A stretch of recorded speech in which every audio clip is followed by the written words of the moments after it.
Hello everybody, in today's video what we're going to be doing is we're going to be painting up orc skin, and this isn't going to be my nice, easy, simple way of painting up orc skin or even a beginner's way of painting up orc skin, and that is by giving it a green base coat, a green or brown wash, and then a green highlight on top of that. No, I wanted to add in some colors and some vibrancy into our orc skin and really try and level it up so when we're on the tabletop we've got some interesting and unique looking miniatures. So let's get into that video and see some quick and easy ways of how we can change our orc skin to the next level and give us something interesting to look at on the tabletop.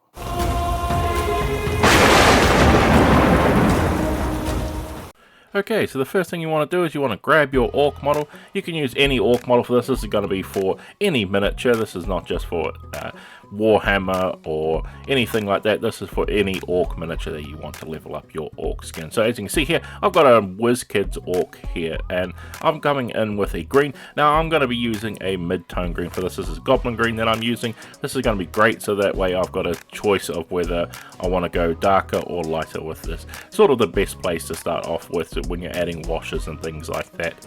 You can easily darken it down or lighten it up with a nice mid-tone green, but totally up to you what type of green you want to use here. I'm just going with the most generic sort of orky skin I could find, even though it's goblin skin.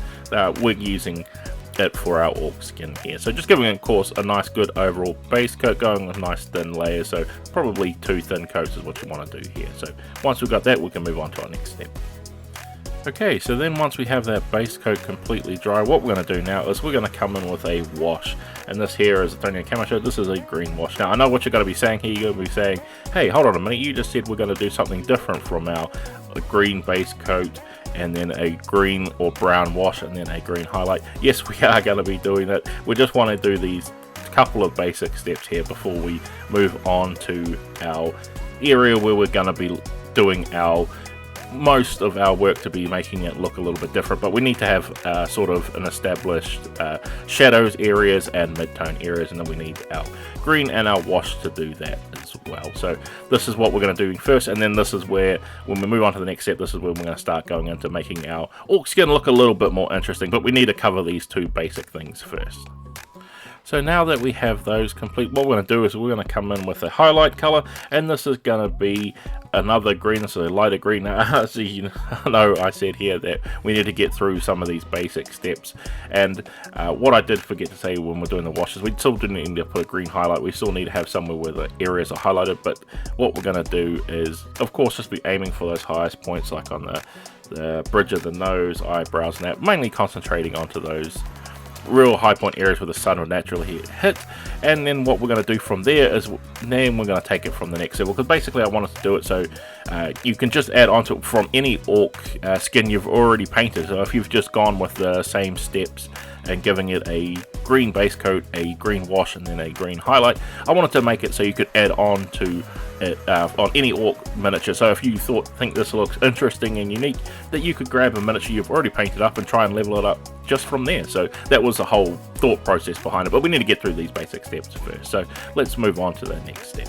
So now we have that complete, what we're going to do is we're going to start leveling it up a little bit here, and this is going to be adding our highlight color into a little bit of our skin color here. So this is a nice natural flesh color, and what we're doing is sort of mixing it in a 50-50 mix, and we're using it to just go onto those highlighted areas like I said. But for this one here, I'm mainly concentrating on the face. Basically what I want it to make it look like is it sort of has like a ordinary sort of basic skin tone face, but then it fades into the greens, because basically I want to make it like the highest points of where the skin is stretched out the most. This is where you sort of see underneath, and you get that fading of the color into your flesh color that you've chosen here. You could totally go with any sort of flesh color here. I've just used a standard flesh color here to keep it nice and simple and easy. And as you can see, it's sort of coming out as a highlight color, and we just want to have it just very slightly. Now, you would do one thing I do want to mention is you want to thin this paint down a little bit more than you usually do. So adding in a little bit more water, sort of like nearly a 50-50 mix of water into your mixture that we have here as well. So you can just slightly build up the layers so it's not too much and drastic change at once. So now we have that complete. What we're going to do now is we're going to come in with just our straight neutral flesh. Now, one thing I did forget to mention too is, like I said, I was mainly concentrating on the face, but I'm also concentrating on areas like the fingers and the joints of the elbows, places like that where the skin naturally stretches out and gets thinner on places of your body, so we can see that sort of like undercolor coming through here. Is basically what we're trying to do. Give it this unusual sort of look and give it something interesting to look at. Gives it a lot of extra uniqueness into the actual piece. But as again, this is thinner and we're doing this in smaller and smaller increments each time, so we're not getting as much, and we're not accidentally cutting the ring over our last step as well. So just really, really thin. This is going to practice a lot of your brush control here by just using thinner and thinner lines, and it'll slowly work out in the end. I know I'm a little bit out of focus here,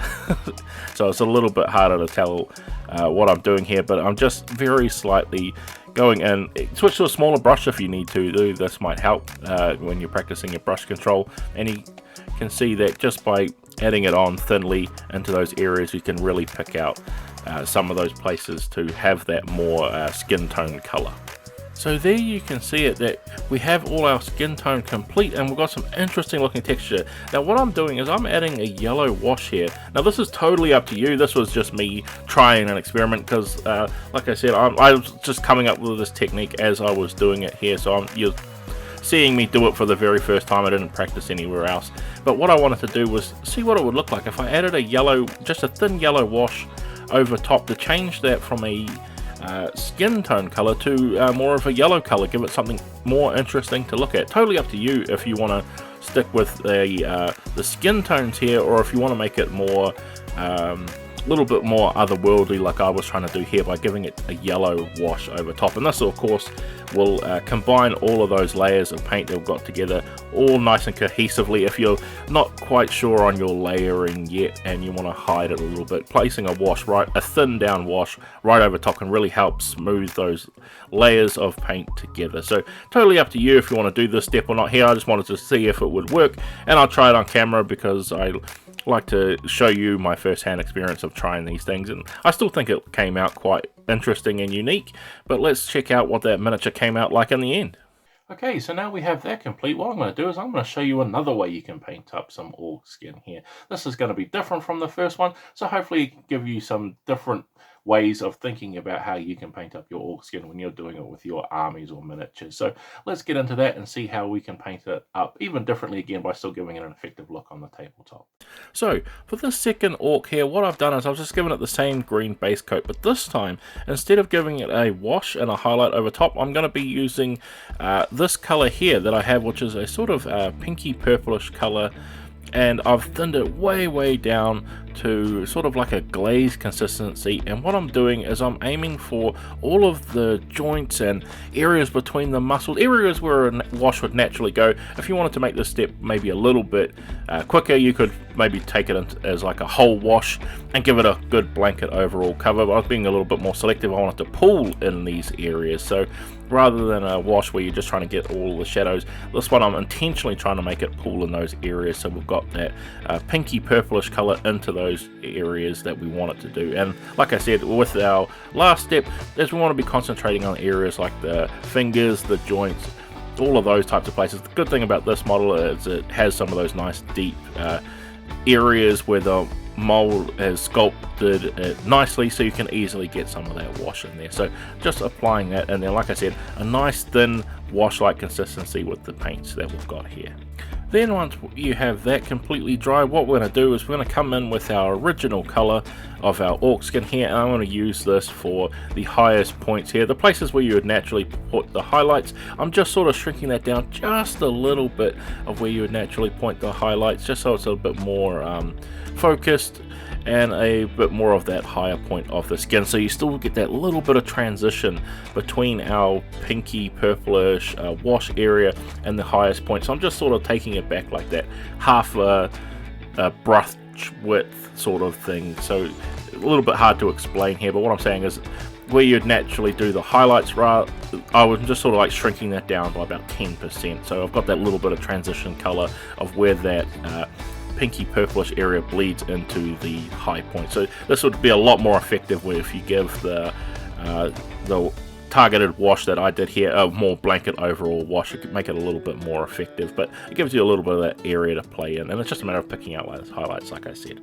And then once you have that complete, what I'm going to do here is I'm coming in with a green again, and this time I've mixed it with just a little bit of our flesh color here just to brighten it up just a little bit. Now you could totally use a white or something if you wanted here, and again I'm just very finely doing that, even smaller than our actual highlights we placed on there, just for those very highlighted tips and points in those places where the sun would naturally catch. And here we have our second orc skin. This is probably even easier than the first one, but as you can see, by just doing something like that, it's giving us a different idea for how we can paint up that orc skin. So what we're going to do now is we're going to move on to our glamour shots and see how our two orcs came out and how we can level up our orc skin to see how we can have those nice effective looking orcs on our tabletop.